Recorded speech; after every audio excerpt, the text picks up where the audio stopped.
But we're going to start with amendments to the concealed carry bill. And those are numerous and concerning.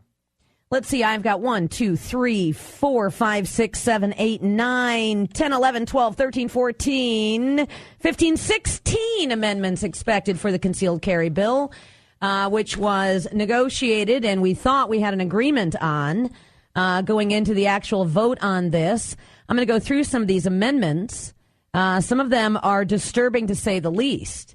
We have got everything from new training requirements to giving the public access to a database of licensees, to giving police officers random access to a list of licensees, not just giving them access to your information if in fact you are pulled over, making it a felony to violate a concealed carry provision, zero tolerance for all permit carriers on alcohol consumption. Are you freaking serious? Zero tolerance on the consumption of alcohol while carrying. What? So because I'm a permit holder, if I had a drink at noon and I decide I'm going to go out and I carry my gun with my legal permit, I am in violation of the law. And of course, going back to that being a felony charge, I would be guilty of a felony? I mean, come on. The most concerning one that I happen to have, though, and the one that I think is most likely to pass, well, actually, there are two that I think are probably most likely to pass. One of them is the prohibition of carrying on state external grounds, which means I might accidentally be in violation of the law if I walked anywhere near the campus of the University of Wisconsin-Madison. Because those grounds are almost impossible to identify on a map. You can be standing on university property in one moment, take 5 steps to the left, and not be on university property the next moment. The other one is a change in the training requirements. The proposal has been to change the Florida model training requirements, which are currently the proposal in SB 93 has passed through the Joint Finance Committee, and making it something a whole lot more intensive, requiring live fire, having the state design a curriculum. And that is just, folks, something that, quite frankly, is just going to disenfranchise people. Senator Van Wanggaard, who seems to be a fan of changing the training requirements, is on the phone. You want to make the case for this, Senator? And he just dropped. Well, that's because Rick let him go. Call him back. What is the purpose of doing this, guys? So what is the purpose of doing this? You've got Florida for the model of training, 26 years, 2 million licenses, no problems. But we can't be trusted to use the same training model in Wisconsin? That we would need some bunch of bureaucrats designing a course and making it difficult to access the training because it would require live fire, it would require specific state mandated curriculum. Why? I mean, why?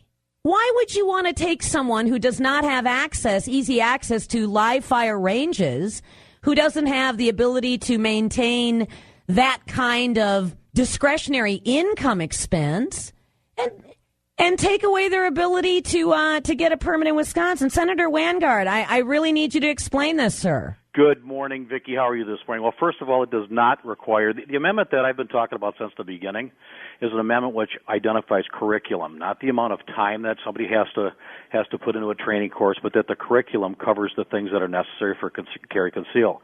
In my amendment, which would be what, Senator? What would that be? What does the curriculum need to cover then? Let me tell you real quick. Instruction on how to handle, load, unload, and store handguns. Instruction on self-defense and the defense of others under Statute 93948. That deals with you being able to defend yourself. Instruction on how to avoid injuring third parties when defending him or herself or others in a manner under 93948. Instruction on how to carry a concealed handgun safely. Instruction on firing a handgun, and an optional practice time of firing a handgun, and that would be optional at the discretion of the instructor. If you have somebody who comes in that goes through the course, maybe it's a an elderly person that can't fire a .44 Magnum that their husband had for all those years, it wouldn't make sense to have that person think that they could handle that firearm properly. The instructor could require them to go onto the course to actually see if they could actually fire that. So it's not voluntary; it's at the discretion of the instructor. But let me ask you, what's wrong with Florida's model? It's worked for 26 years, 2 million licenses, and all those old folks don't seem to have problems, and there's a lot of them in Florida. First of all, this is a situation where under what they have right now, you would not be able to carry in reciprocity in Minnesota because we don't have this curriculum that I'm indicating here. Secondly, the fact is they've had it in Florida for 20-some years or 26 years, but we haven't had it here at all, and people do not look at the safety aspect of this and just kind of want to blow off the safety part of this. So. No. Nobody wants to blow off the safety part of this, Senator. You use the Florida. If you take the Florida law and you look at what's there, you could have an individual that's at a competitive skeet shoot who accidentally shoots the person standing next to him, but because they've participated in a competitive skeet shoot, they would be able to carry concealed here in Wisconsin with a handgun. That doesn't make any sense. That doesn't actually make any sense what you just said. Yeah. So if somebody illegally shoots someone else, they can't carry in Wisconsin, nor can they carry in Florida if they're in violation of their permit statutes. If it's accidental, yes, they could, the way this thing is written. And the way that the Florida one reads, it's completion of any firearm safety or training course or taught by a taught by a nationally certified instructor. That's AACFI or it's NRA. Offered by you don't trust those guys? Junior college or private or public institution or organization firearm training. But if you look at what those courses are, you have basic metallic cartridge reloading. That's an NRA course. Basic personal protection in the home. Senator, you sound like you're telling me you don't trust Wisconsin citizens to get training and you don't trust them to be responsible. From my constituents. But I'm telling you that. But I'm going to tell you something, Senator. I like you. I don't want to argue with you. But if in Florida, the citizens of Florida can be trusted with, getting some basic required training, going about the business of defending themselves, and 2 million licenses later have no problems, why can't you trust Wisconsin to keep the cost down, give everybody easy access in the inner cities where they might have some difficulty? Vicki, where is the cost here, though?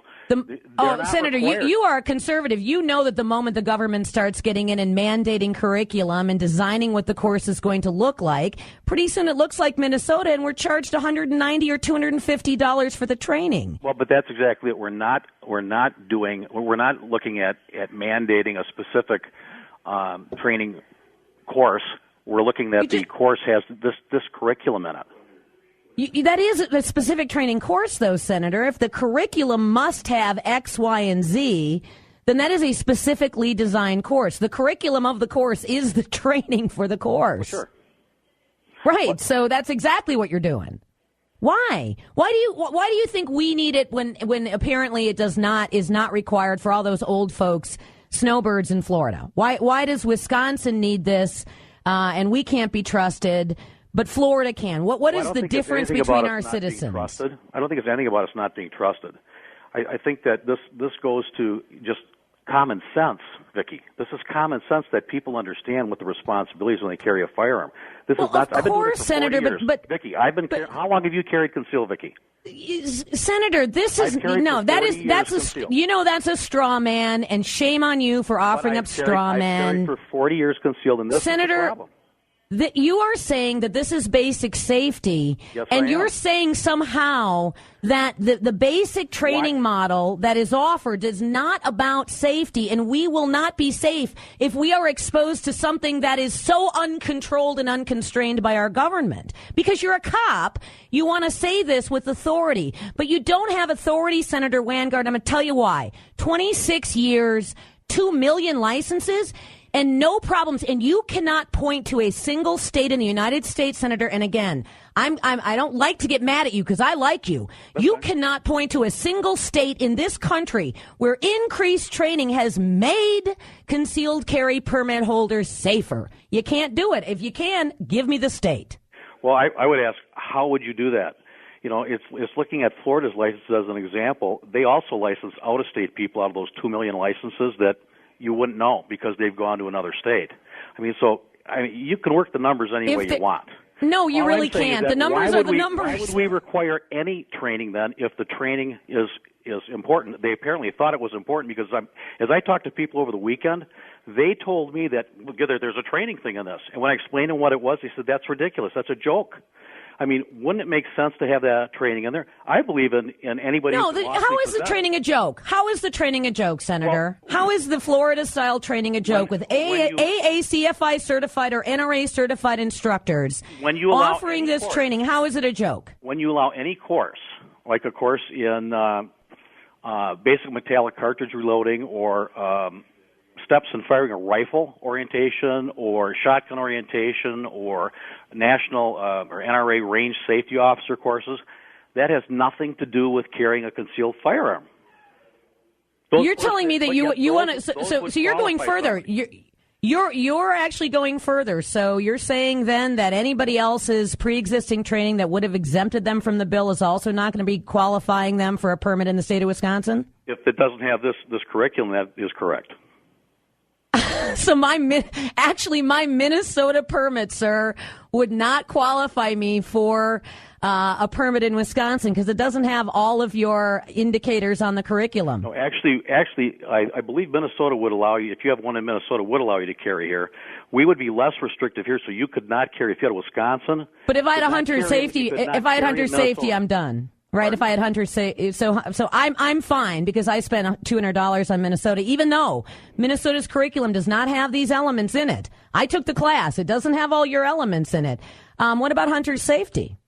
Hunter safety doesn't teach you about a handgun. How about military rifle training? Military rifle doesn't either.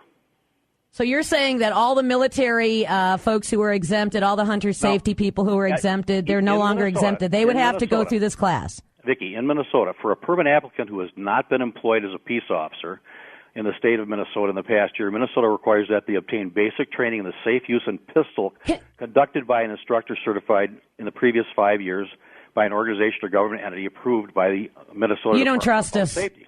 You don't trust us, do you? Well, this is Minnesota. You're talking about Minnesota. I'm bringing Minnesota. No, I'm actually talking about our training curriculum, and you're telling me, you have to have explicit instruction. According to the state of Wisconsin. Right now, Vicki, Minnesota has that requirement. I fired 15 shots out of one magazine. I sat through 2 days of classes that talked to me mostly about how insurance companies might look at me as a better risk if I had a permit. It did not include your curriculum. It simply didn't. So if you're fine with Minnesota not having your curriculum and then you're still going to give people a waive, but you're not good with military experience, you're not good with hunter safety being enough to certify somebody to get a permit without this hoop-filled training you got to jump through, then you're basically saying everybody in Wisconsin, even if they have training, even if they know their way around a firearm, even if they've been open carrying for years. Not true about military service. If somebody has military service and they had a pistol course, they're going to have this curriculum. So only if you've had a pistol course? That would specific pistol course. That's correct. All right, and how are we going to be determining who's had what here? Well, they would have to bring in their certifications that they went through that course. How else would we do it? I need you to give me one answer, though, here, okay? All right. How is it going to make us safer? Show me the state, just give me an example of the state, and tell me how their requirements that are as strict as the ones you are proposing here, tell me how it's made them safer. It's made their citizens with permits. We'll never know the person who's gotten the training that didn't shoot somebody because they didn't know how their firearm operated. How do you know why, Senator? Because people who conceal don't want to shoot. That's why. The whole point is to have it in case you gotta, not because you want to. Very true. All right, so you're telling me that even though we have got now 45 years of data from some states, you're telling me that there's no way to crunch the numbers, even though Florida actually does have some numbers we can look at here, and that's 2 million permits without problems. And you can't just give me one state. Go pick a state, Senator. Pick a state, look up the data on the state, compare it with Florida, and tell me how it's better. Well, I guess what I would do instead of doing that, I would look at the fact that we don't have carry conceal here, and that the perception is that carry conceal is not safe here in the state of Wisconsin. It's convincing people that they understand what the laws are and they understand the seriousness of carrying a concealed firearm. That's the purpose here. That's what needs to happen. And okay, even in but Minnesota, what doesn't in Minnesota, instruction on the fundamental pistols, use of a pistol, successful completion of an actual shooting qualification exercise, and instruction of the fundamental legal aspects of pistol possession, carry, and use, including self-defense. Senator, what is not met? What we're requiring. That's what Minnesota. What is not met by Florida? What is not met with those safety concerns? What makes you worried? You can't tell me. Why are you so worried about Florida? And Florida's, by the way, Florida's model here would simply be having classes in inner city Milwaukee for people who had a hard time getting to a range. Florida's model here is not teaching people about handguns, not teaching people about concealed carry. So what's wrong with Florida's model? Why do you want to make everybody jump through so many hoops? What bothers you about us? Why are you afraid of us? I'm not. I think anybody who can possess a firearm can lawfully possess it, should be able to lawfully carry it. And this should be an optional permitting system, Vicki. That's what I believe, and I believe that from the beginning. But that whole process has changed in the last few weeks. So you're saying you're willing to, this is all about appeasing people who are concerned. My amendment has this training that I'm talking about, this curriculum being the actual certificate you would carry in the state, and that would be your permit in the state. You wouldn't have to have anything in the repository in Madison, as long as you passed it through a certified instructor. If you wanted to be permitted for reciprocity, you could go to the state with that training certificate, and you would be able, at that point in time, to apply for your permit, which would be issued. Done.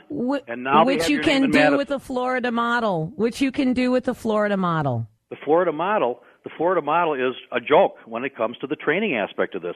How is it a joke? No, I want you to explain how it's a joke. Training that is non-germane to carrying a concealed firearm. Like hunter safety. What is that? What makes that a joke? It's a dynamic shooting environment. Hunter safety is getting out of a car and loading up your 3006 and walking into a 1,000-acre forest up in northern Wisconsin. That's what hunter safety is for rifles. It does not prepare you to carry a firearm concealed. Yeah, it does. You know what? It really does. Believe it or not, it's been proved in other states time and time again that all the fears you guys always throw up are always fears without grounding in any kind of data, any kind of even anecdotal evidence. I mean, give me an anecdote. Give me an anecdote on how Minnesota is safer than Florida. Just an anecdote. Well, I would tell you this. I surely would not want the individual walking into a place to purchase a firearm and just throwing it in their purse and walking out the door without having any training. And that happens. That happens because... That wouldn't have been required under the original introduction of SB 93 as it passed through. No, it wouldn't. I know a lot of the gun dealerships that offer free training that a lot of people don't take. Yes. Well, God. So they would take the free training if it were free and taught by a certified person. But that's not what you're talking about. You're talking about a state. You know what? We're not going to agree here.